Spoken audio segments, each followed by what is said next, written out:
I'll go ahead and call this meeting to order. If you'll please take roll, and if we can all stand for the Pledge of Allegiance.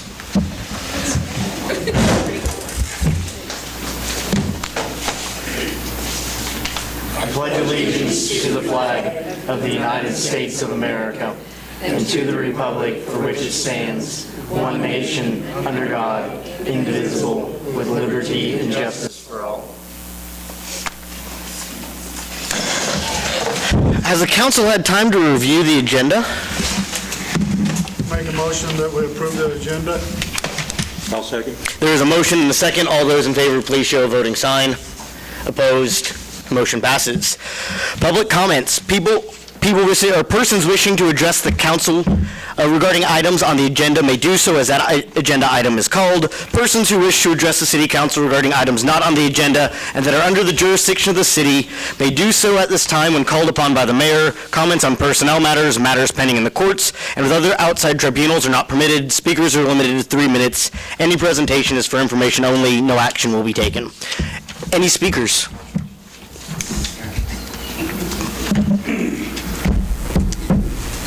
Good evening.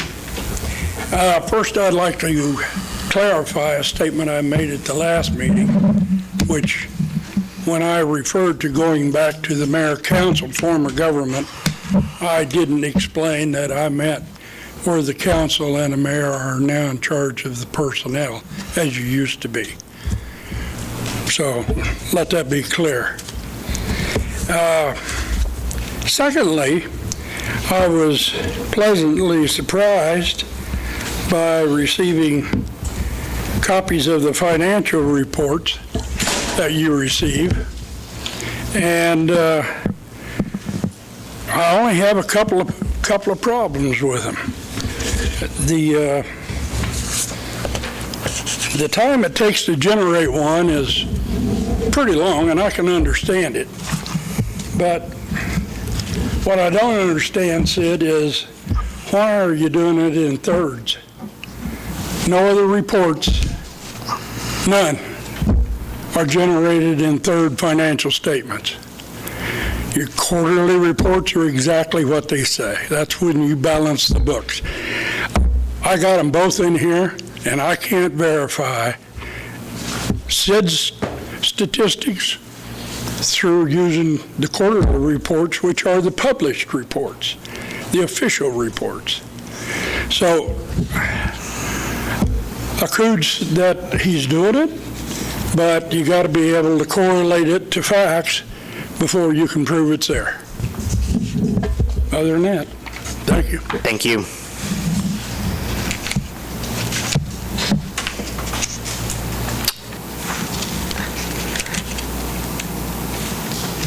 Sid, if you'd like to respond. If not, you can do so, okay?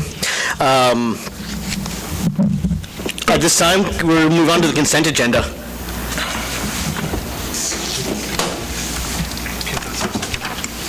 If there are any questions. Is that this thing? Mm-hmm. Can I ask a question? Yeah. On page 19, what is this towing stuff?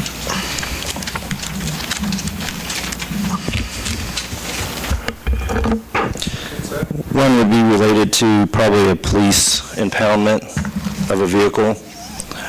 That first one in the Impala, and the other one would be related to the towing of one of our ambulances. Had some mechanical issues, and that's why it was in Olathe, not here. Criminal investigation, it says on the one. Okay. Thank you. I've got a question on page 10 for EMG Incorporated. How are we being billed for that?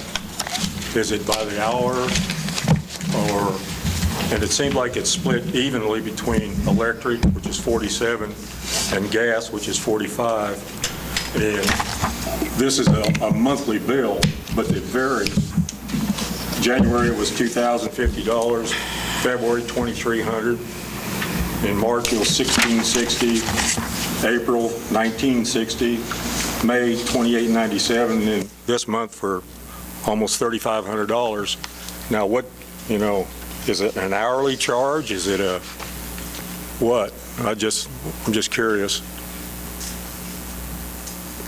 I'll have to get back to council on that because that's a charge that, and a invoice that I don't see, so I'll have to verify that. And second question on page 18, under League of Kansas Municipality, I see where there's a 2018 salary survey, and I looked at the website to see if maybe it'd be interesting to know what that survey said.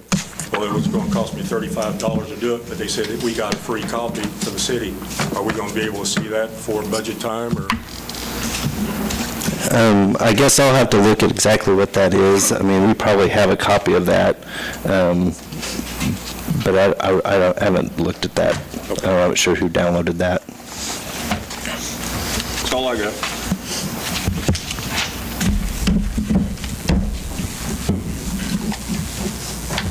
I'll make a motion to approve the consent agenda.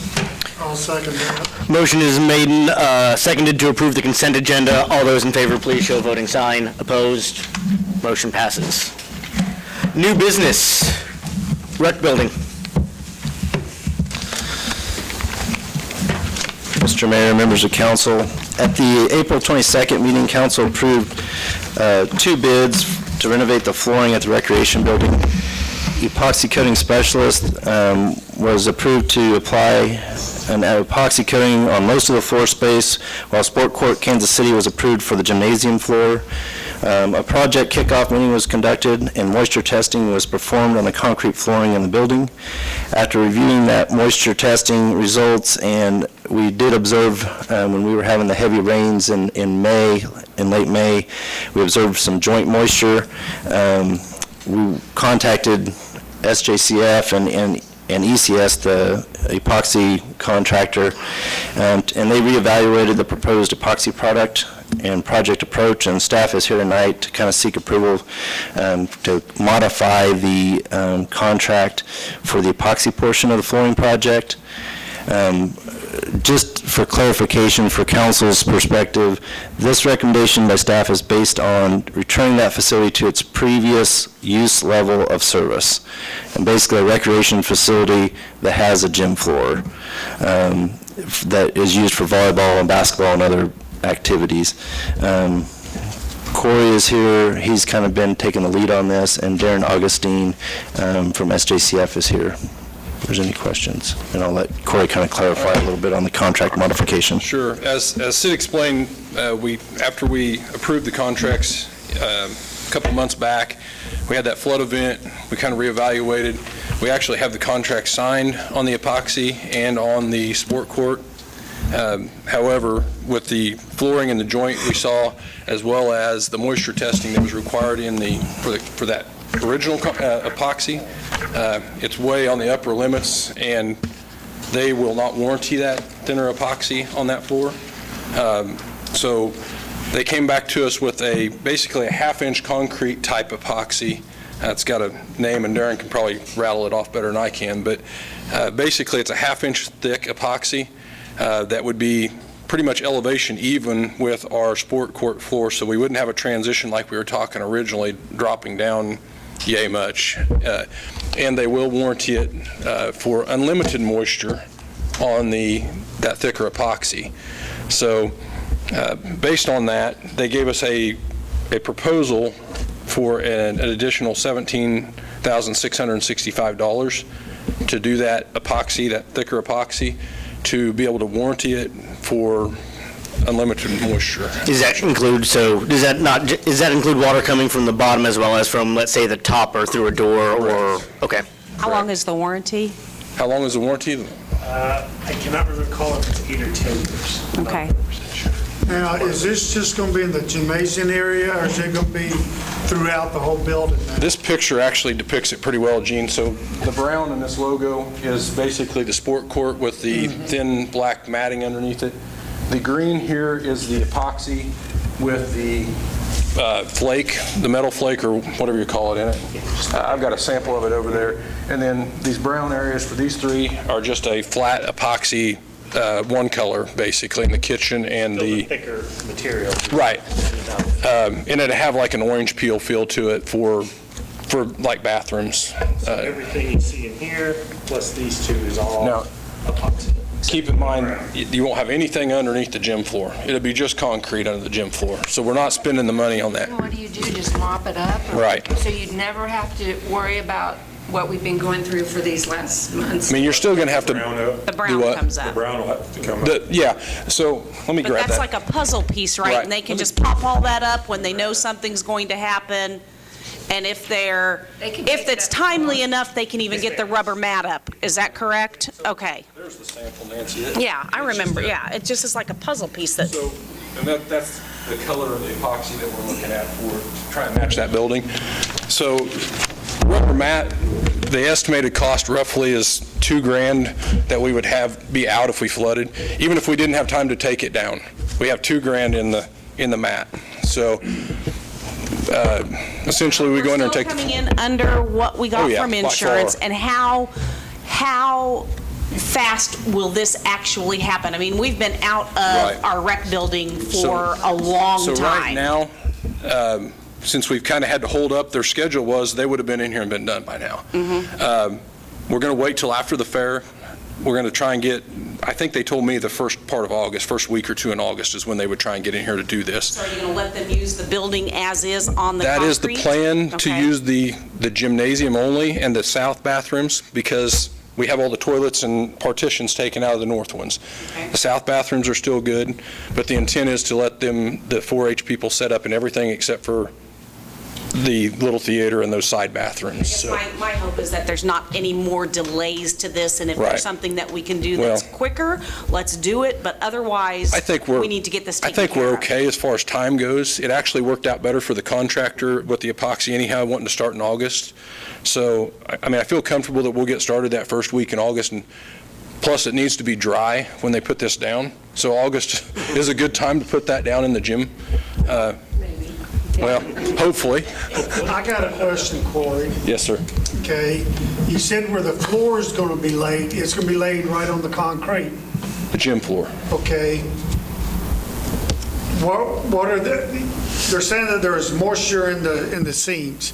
What are we what's going to be put between the concrete and that matting as a barrier for moisture? There won't be, Gina, we've had this issue probably underneath the Terraflex floor, and we just didn't know it. It's very minimal. It looks like it's not like it's bubbling out of those joints. Right. You could just see a discoloration between the concrete and the patch that's in those joints is what you could see.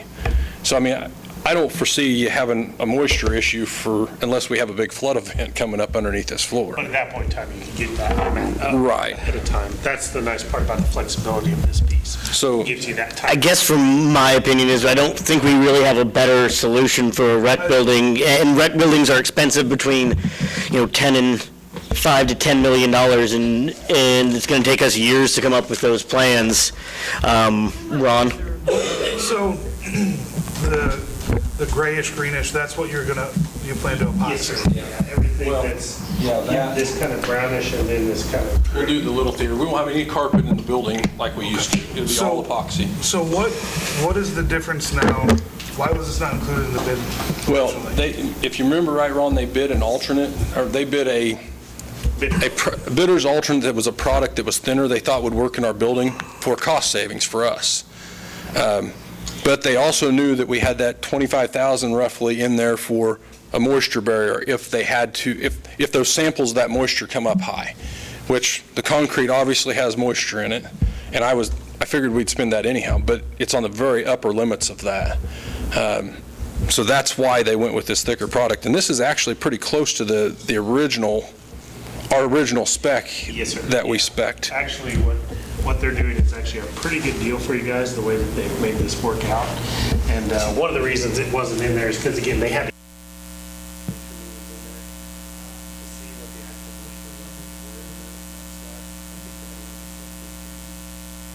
Yeah, you came back and did the Yeah, samples. came back and we picked it up, and we saw it was at the high level. Because again, it's just been sitting there. So what is the warranty? What are we warranting on this? So the warranty on the epoxy is, I mean, this is the belt and suspender system, and this is, the whole system is warranted. Again, But for what is? Tell me. moisture. The green part? What's warranted? The epoxy? Well, the epoxy is warranted, and then I'm not sure what the warranty is on the flooring. Well, the So if moisture the barrier epoxy stuff. starts to bubble or come up or Right. anything like That's what they're going that, to come in and cover out in the patch. then it's covered under that warranty. If Right. we have another flood and something happens and the epoxy has damage, then Right. it's covered. But Right. what about the wooden part?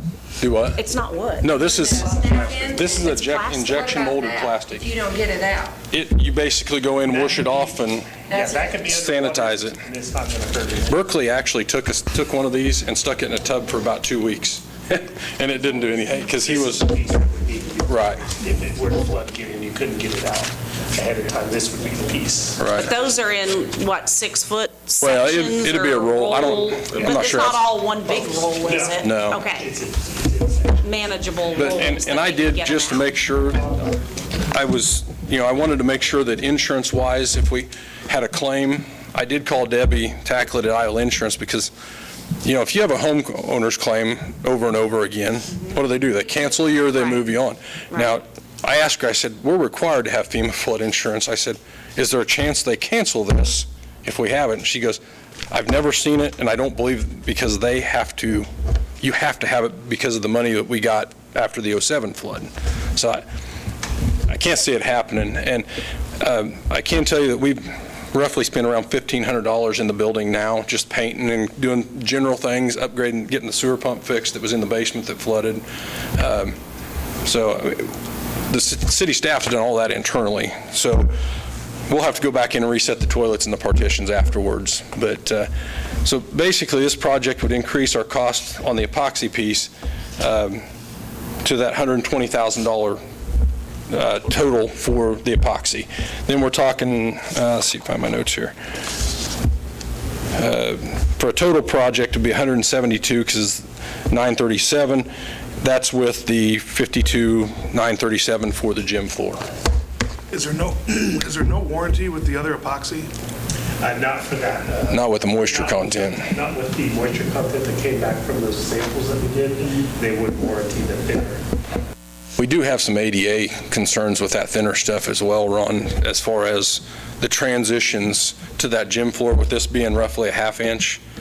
I don't remember how many, You could feather it, but but how thick was the other epoxy, Darren? less than 8. I mean, So, I mean, Yeah. there was going to be a pretty good transition. So now, basically, the gym court, the floor, the whole floor from wall to wall is going to be usable again for one function, like say a dodgeball tournament.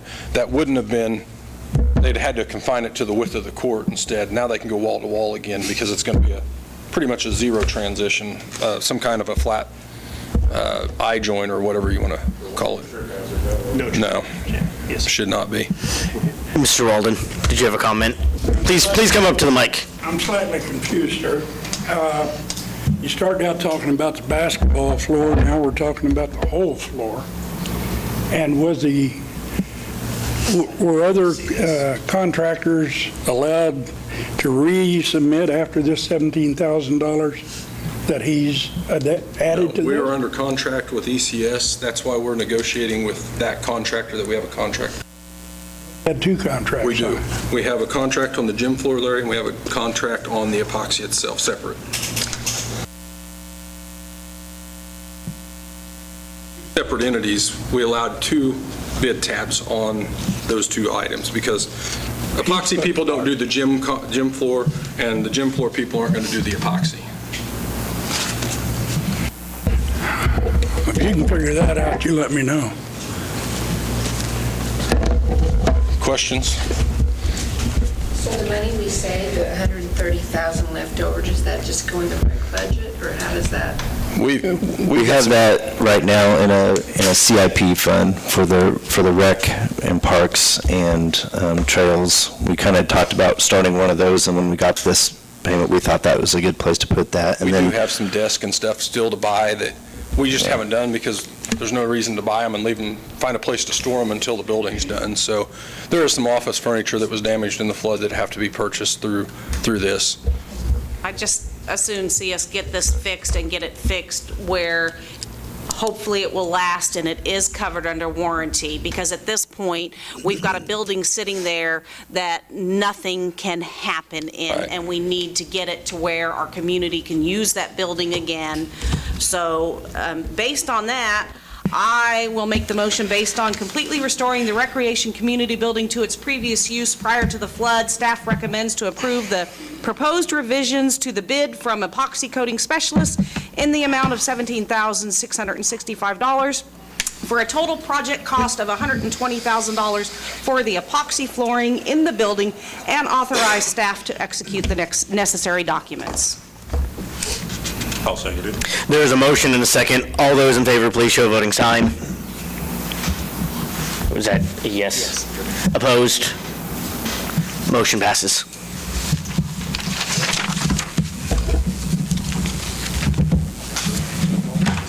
Item B, mosquitoes.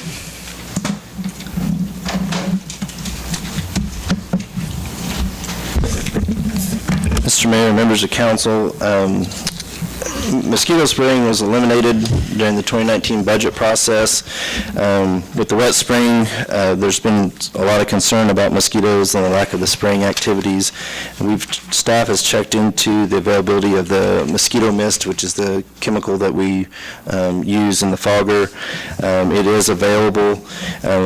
The fogger was also calibrated at a free workshop from Van Diest, so it is ready to go.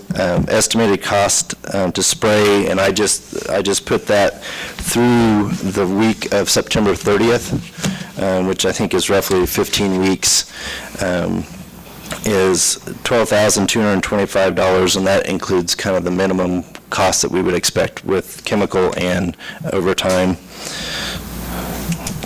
Other than that, I'll just I probably don't have to say much. Everybody knows my opinion on this. I want the mosquito spraying back. I was at the band concert last Thursday and at the ice cream social, and they were terrible, and I had a lot of people come up and ask me about that, so. I want it back too. A lot of people are complaining about mosquitoes. Nancy, you and I have talked about this. I don't think it's the most effective way, but where we are here, really the most effective way to do this scientifically is through prevention. Once they get into the air while we're spraying, it's not the most effective way to treat. I would like, and we've talked maybe over the next kind of upcoming months, several countries, Argentina, Paraguay, and Algeria have all eliminated malaria, and it really wasn't with spraying, it's with prevention.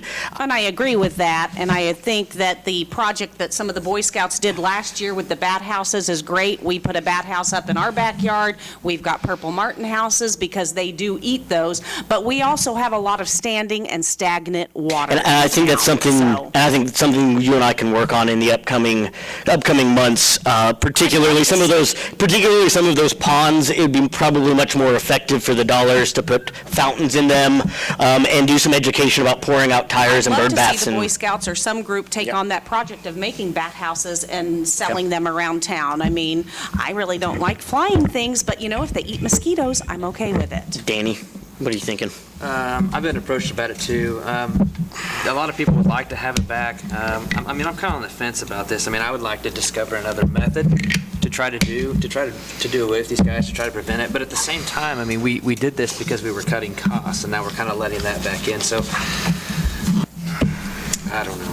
We just had so much rain in there too. Yeah, and I understand that, but once again, how effective is it? And we've done it for years. I understand, and I was a kid, and I used to, watch the guy come around with a flashing light, but it's $12,000, so Well, let me see if there are other comments out of the council here.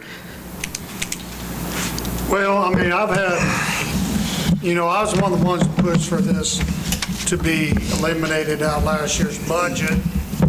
And of all the controversial things I've been involved in, this is probably one of the most feedbacks I've ever gotten.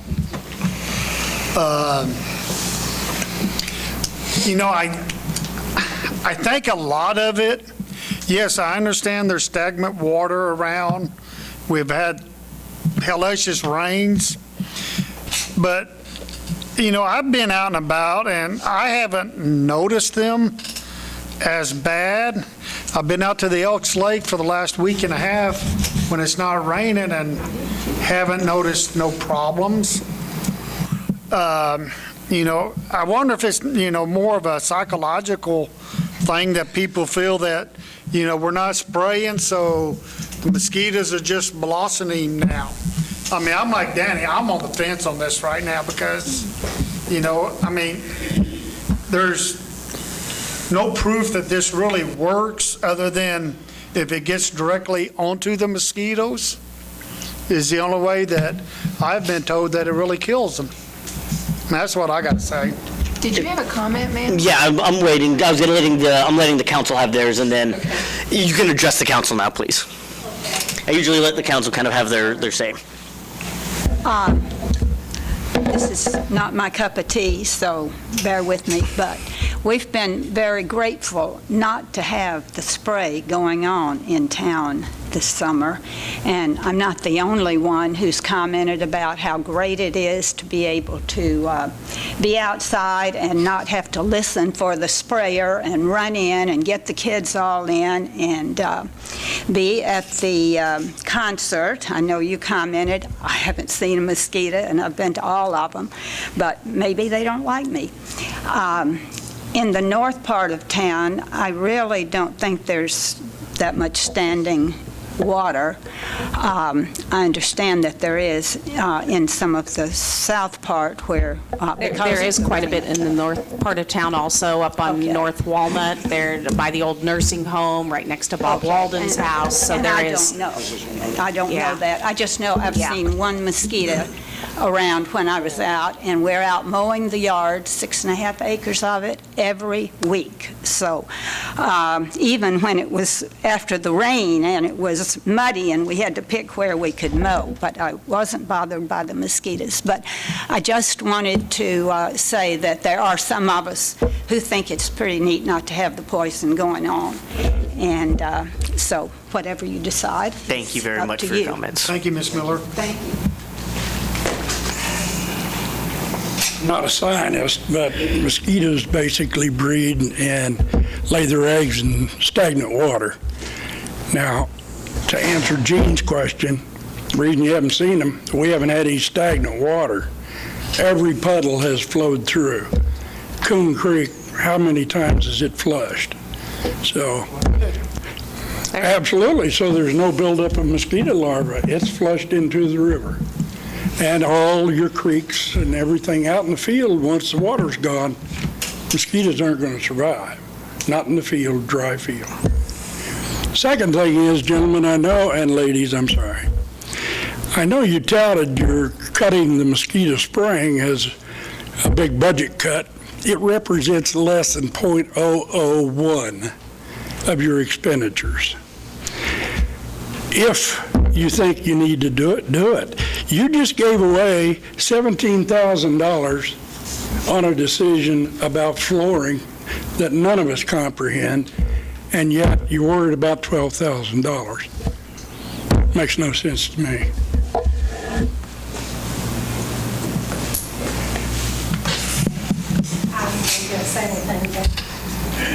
I sent you all an email, and I just think this year, because of the excessive moisture we've had, and I think, and I have no science proof on this, but I think some people do attract mosquitoes where others don't. It has to do probably with body temperatures, fragrances, whatever. But I've noticed a difference. But I also know that I'm very susceptible to mosquitoes and also to chiggers and all. I have never seen Bob Walden's pond look as nasty and stagnant as I have this year. It is just, and it's because... It's covered in moss. It is covered in moss, and I'm sure it's because of the amount of rain we've had. And there's no movement in it. It is the biggest stagnant water pool in town, probably. And I'm not finding fault with him. It's just that, you look around and there is standing water, So that's my thoughts. And like I'm saying, maybe, Nancy and I have talked, really the effective way to treat that pond is with some sort of aeration, which is a fountain, and then put some fish back into it, and probably not. But I also think, too, that we haven't gotten really, really hot yet either, and we haven't had really hot nights yet. Just wait till it gets really hot and that water's standing. What do you think is going to happen then? Don't go out of your house without off. So That is a drop in the bucket. We might have cut this, but we took that money and we spent money on other things that maybe we didn't need to spend money on. So I don't see this as a huge budget cut that was gonna make or break us, So in my opinion, I think it's better for the health of people to continue with the mosquito spraying while at the same time we can work on other solutions such as the Purple Martin houses, the bat houses, educating people about standing water. All of that needs to happen, but it's not, that's not going to happen overnight. So while we are working on that education part of it, let's go ahead and still take care of I don't like mosquitoes. Well, where are we going to come up the money for this, is my question. That would just be something that would be absorbed through the general fund, I guess, if we end up spending our complete expenditures in the general fund, which typically is not something that we do. Typically, we underspend what we have allocated in the general fund, so we don't have to do a budget amendment. But if worst case scenario that we were bumping up against that, we would need to do a budget amendment to incorporate this cost. And then that money would just come from where our revenues are and any cash reserves that we have to cover that expense. Any other comments, questions by council? I might as well get into it. Say you've been quiet. I checked the EPA and the CDC websites, and they both recommend using spray if it's done under the right conditions. They say you also need to use the briquettes in the standing water to, stop the larvae. But once they do hatch, you got to spray it. My concern also was with bees and other insects. But they say if you do it late in the evening, the bees should be back in the hives and the other insects will be already nesting. So the mosquitoes are just coming out at dusk, and that's when they will get hit. So as far as I'm concerned, we're for. Can I get a motion out of somebody? I'd make a motion to bring back mosquito spraying. Since I pushed for it, I'll make a motion to bring it back. Second. There's a motion and a second to bring back mosquito spraying. All those in favor, please show a voting sign. Opposed? Motion passes.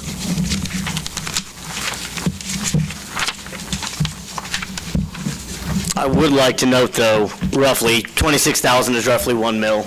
We're at, 2932? So, I mean, it's a mil. Let's keep going. Item A, downtown parking. Mr. Mayor, members of council, bringing the downtown parking back. We talked about it April 22nd. Council wanted a little information about how many people are living in that area or how many units there are.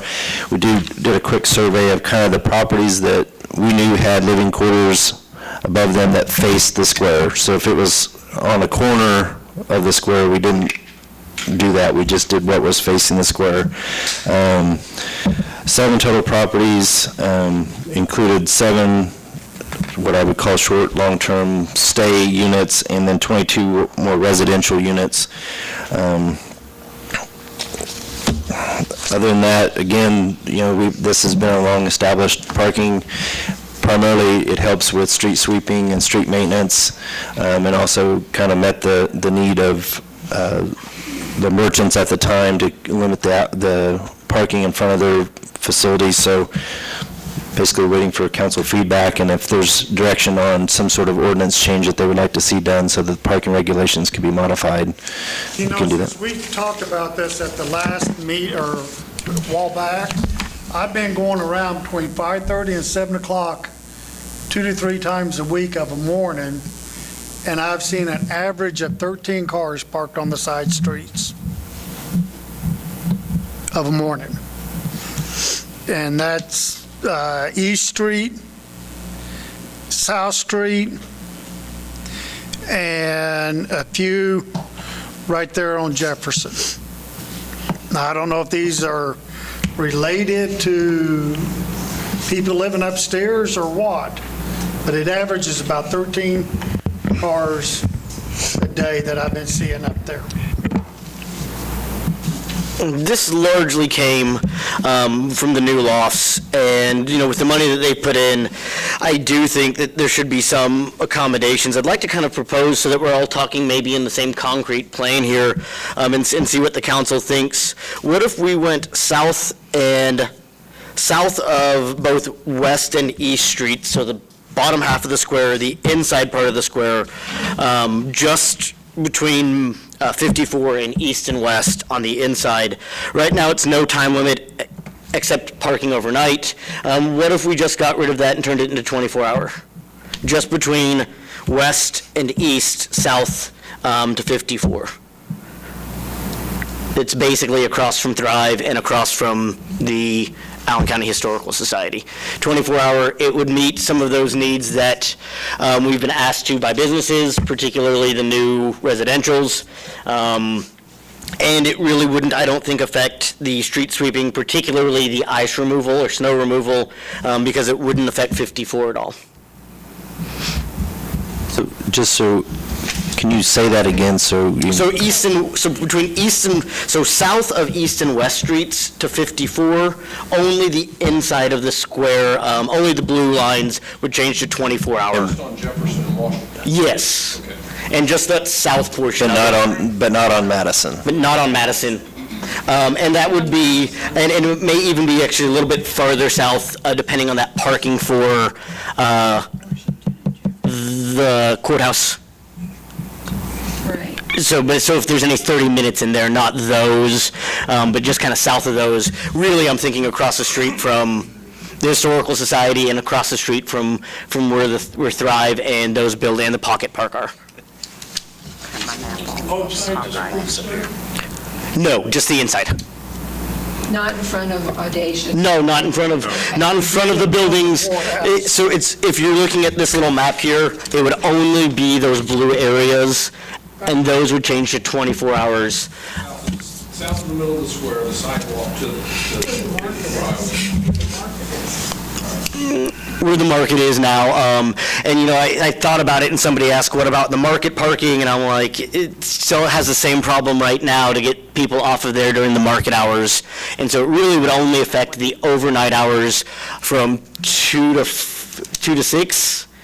And so you're basically allowing people 24 hours. One of the other things that I've noted, I've got a concerning message out of Gates, and Gates won't put people up in a lot of the hotels. The lofts are their preferred place, and if we're trying to keep their out-of-town, their executives happy, the executives want to be able to see their car, is kind of what I was told. But they still won't be able to see their vehicles. Well, if you're looking... If you're here up in those lofts, you can see. You can see over there. You can see over there. Well, when I stay in a hotel, I can't see my car ever anyway, so, to me, that's not a big deal. You're not looking at your car. It is a company car anyways. What does the council think about that idea? I think it's a nice compromise. It's something we can try.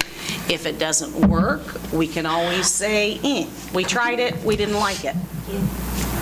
But at least we're making an effort to see if we can solve this situation. Now, weren't people putting apartments in on the northwest corner of this as well? I feel like there were people working on apartments on these northwest corners. Northwest. Yeah. The Shannon Building? No, across from the Shannon Building. Well, above Endless Summer and over in there. Are you working up there above Endless Summer? If you'll notice, though, on the other side there's a no time limit right next to it. Well, but then we're talking about the same thing, though, because there's no time limit here. So, if we're going to do it, why wouldn't we do the entire street of Washington and Jefferson, so we don't have to revisit this in the future? I mean, I wouldn't be opposed to that either, just as long as we made sure the 30-minute parking spots were left as. whatever the 30 minutes are. Yeah. Or if we want to do a different option too, if we wanted to let them park on 54 or Jackson, during, people all over the country put up no parking during snow events. I mean, that street sweeper runs all day long. They can come back and get it. It's just my thoughts. It's usually, I mean, the thing is why when we don't have vehicles there, that's when we can get it, because there's always going to be a vehicle there during the day. Sure. And honestly, from the snow event side, I guess, that puts a heavy burden on staff, which we can handle, but understand, if we have cars parked there during a snow event, are we good to start towing cars so that we can plow snow? I mean, I think if we leave that, I think if we're only on Jefferson and Washington, it's a lot less of an issue than Madison. Council, what do we think? Do we want to go all the way north and south, or do we want to go south of east and west? I think just go like you proposed for now, see how that works out. I'm so directionally challenged, I would have to walk over there to see what you're talking about. John's talking about this section here and that section over there. No, because I'm. Mr. Walden, come up here, please. You can address the council, please. No, because that's, Here's the clock. okay, so this is 54, okay. right. Here's El Charro. Okay. All right, so right there, Council, right there. I'll call us back to order here for a second. Mr. Walden. Off the subject, I do have on my list of things to do. I'd love to see you put a big city map right behind you, just to involve the crowd in what you're trying to describe. Secondly, I think Nancy's got the right idea. Try this. And thirdly, don't ever exclude the fact we have a very big street in Madison, and you can park in the middle of that thing if you just line it up right. And a lot of towns do that. And you're talking midnight. Those guys aren't going to sleep in if they're going out the gates. And they'll be gone by the time business rolls around. But you can always block that off your turning lanes. Take them out. Pretty simple. Thank you.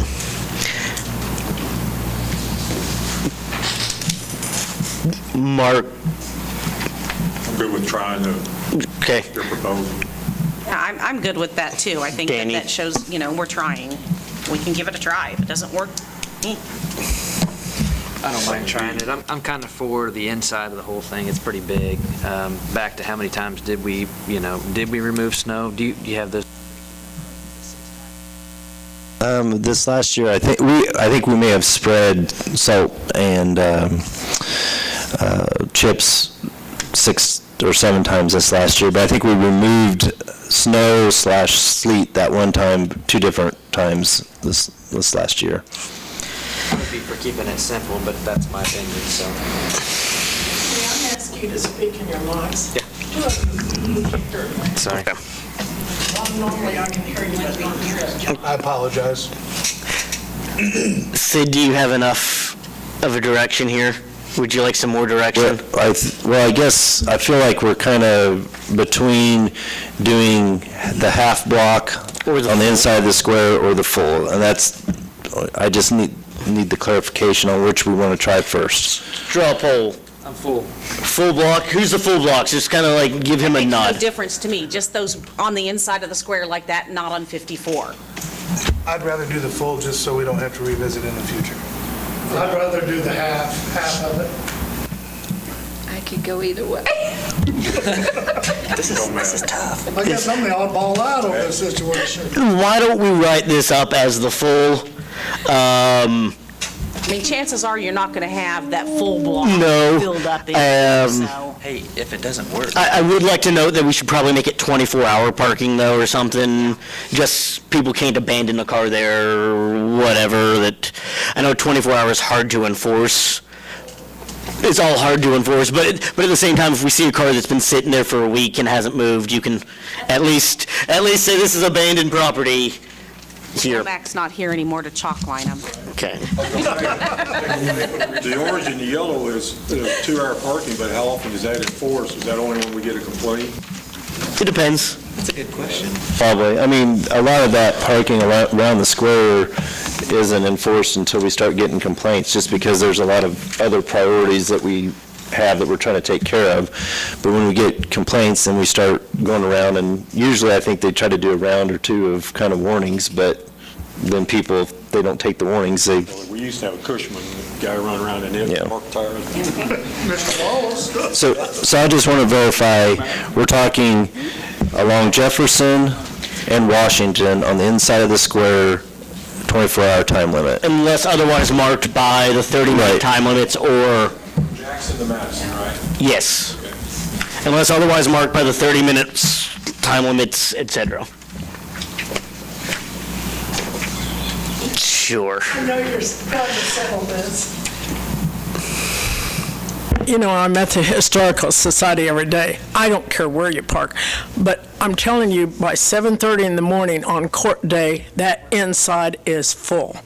So if you had 24 hours there, anywhere around the square, not on Madison, but anywhere around the square on those streets, it's busy.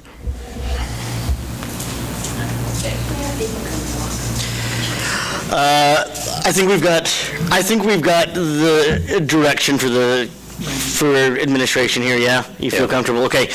Speed limits. Mr. Mayor, members of council, with the closing of the Cedarbrook Golf Course and the elimination of the need to accommodate the golf cart traffic in the area, staff's intention was to return those speed limits along Miller Road and Cottonwood back to the previous level. This is kind of just kind of notification, because we don't actually need an ordinance or anything to do this. But the intention is to turn those back to on Miller Road from Kentucky Street to State Street, and Cottonwood Street from Miller Road to White Boulevard back to 35 miles an hour. We don't recommend further speed limit modifications at this time in the area. We have the signs for the 35-mile-an-hour zones ready to go, unless there is feedback from council on that we definitely want to see other increases or go higher, then that's how we'll proceed. I would say no higher than the 35s in those regions. Yeah, there's a lot of people that walk and ride bikes and stuff along those roads, and, you know, you can get anywhere in town quick enough. We don't live in a big city. You don't have to go that fast. This is kind of weighing convenience versus safety here a bit. And here's, let's be honest, when the speed limits, as we were saying, when the speed limit's 30, people are doing more than, they're doing 2, 3, 4, 5 over. So like when I was on my way home, I counted 2 sets of people going home and 2 sets of people coming here. So, I mean, just be aware that they use that as a square. Everybody knows that. We see them walking it. So, I mean, if we could, you know, kind of consider that. I mean, they are going 35. They're not going 30, and if 30, way beyond 35 at times. But just, you know. I mean, we changed this for that one business. The business isn't in operation, and so I'd say just return it back. It's only been about 1.5 years since we changed it, maybe 2. Is that about right? Yeah, or it might even be close to 3. Okay. Yeah, it hasn't been I'm long. fine keeping Cottonwood at 30 the way it's been, because of the college kids and the kids walking and the kids on bikes and everything else. It's honestly my biggest complaint has been Cottonwood and Miller at 30. It's literally the most I've ever heard complaints is the 30 miles there.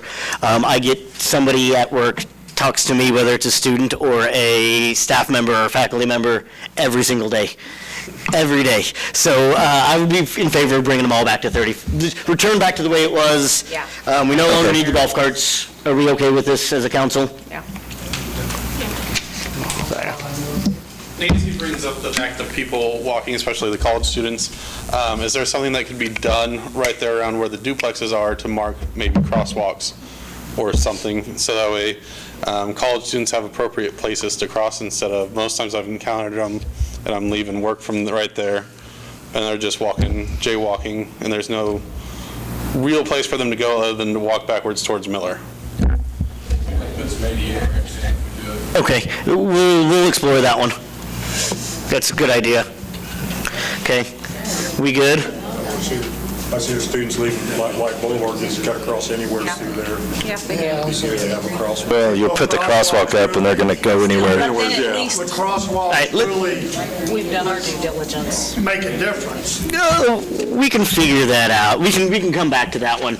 Let me call that back to order, and if you've got enough kind of there, let's go to council and administrator reports. Nancy. I do have one thing that a citizen brought to my attention, which I never really noticed before, but out by the old water plant, we have this old City of Iola sign that is dilapidated and falling apart and looks terrible. Just want to find out if we can do something to either fix it up or just take it down. So, and I'll give you those photos. Yeah, we've kind of talked about that internally. It's just one of those projects that we haven't really got to yet. And you know, and I drove past it several times this weekend, but I was pulling a trailer and didn't really notice, but it is pretty ugly. Yeah.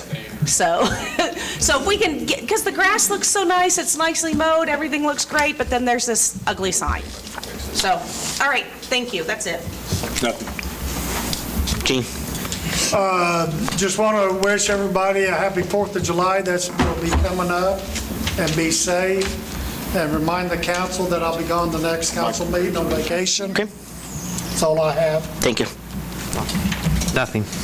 A couple of items of interest, again, 4th of July coming up, be safe.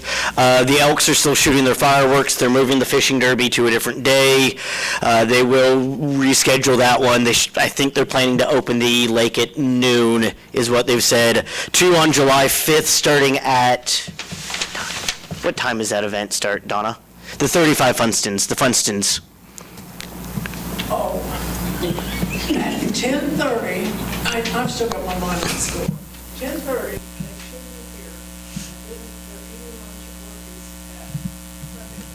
Yes. Yeah, please do. Please show, there's a pretty big event coming out about a bunch of Funstons and Funstons relatives that are coming back to town, and we would like to show them our support for their great, probably some of them great uncle and Yeah, the guy that spearheaded this is Ed Funston. He is shorter than Major General Funston, if you can believe that, because he stands about here on me. And he's about 93, and he's still spry as he can be, very smart. He should be back. There's 30 to 35 to 36 to 37. I get a different email every day. He likes to write. And they're coming in from Independence where some graveyards are. He is a brother, he's a great of a brother of Funston.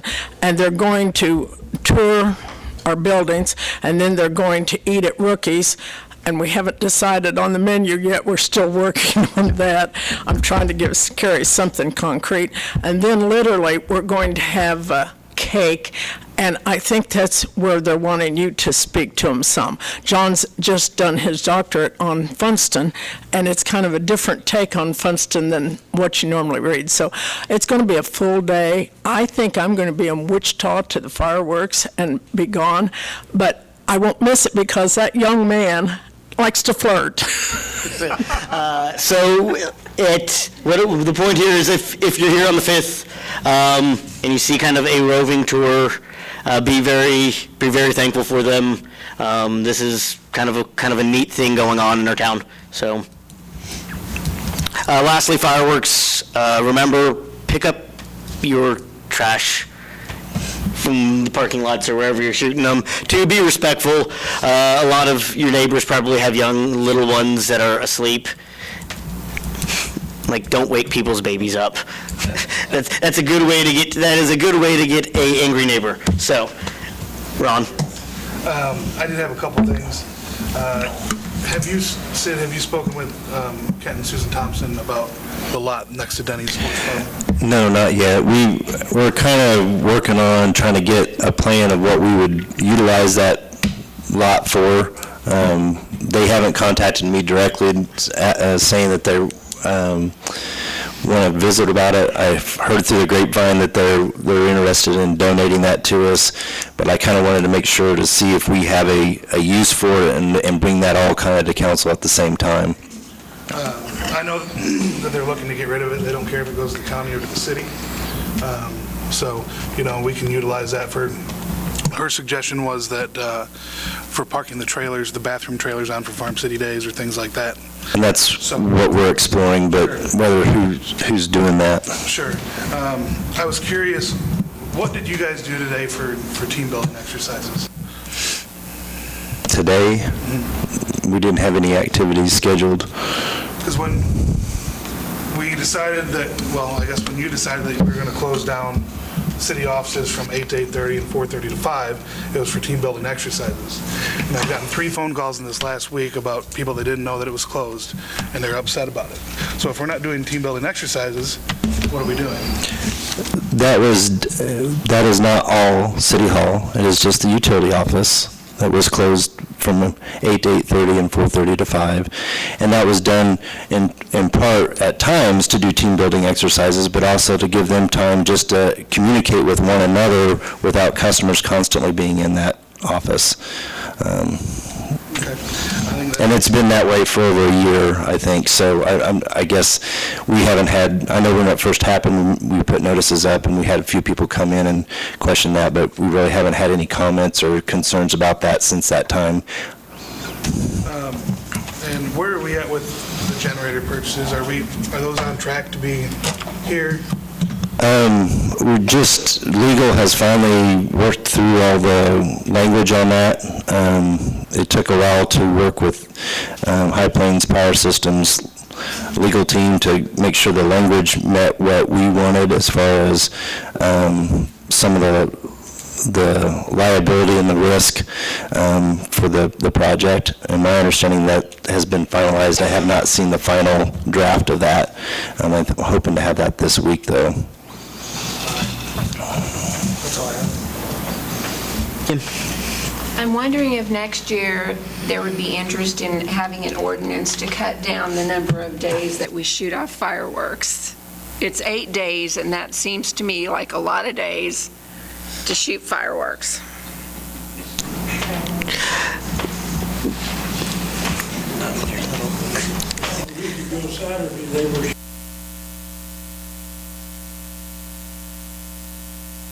We can do it this year, but We can maybe discuss that coming up Yes. and see what people think or feel. So, yeah.